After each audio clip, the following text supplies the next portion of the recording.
Halo, assalamualaikum warahmatullahi wabarakatuh. Kembali lagi di YouTube channelnya Zo Review.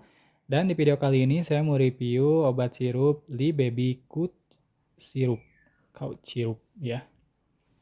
Lee Baby Couch Sirup. Gimana ya bacanya? Pokoknya Lee Baby Couch Sirup saja ya.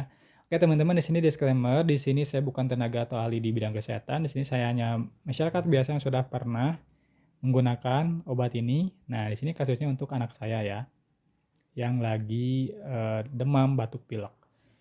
Nah, di baby couch syrup ini dapat digunakan untuk batuk berdahak karena alergi dan menurunkan demam ya.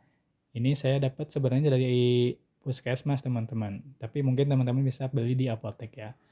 Nah, ini mengandung paracetamol 120 mg, guaifenesin 25 mg, chlorpheniramine maleat 1 mg. Untuk aturan pakainya, teman-teman bisa lihat di bagian kemasan ya. Cuman kalau saya ini dapat dari puskesmas itu disuruhnya 3 kali sehari. 3 kali 1 sendok ya. 1 sendoknya itu 5 mili. Oke, teman-teman mungkin segitu aja yang bisa saya sampaikan. Jangan lupa untuk like, comment, share, dan juga subscribe.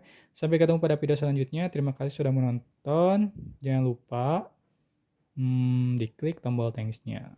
Assalamualaikum warahmatullahi wabarakatuh.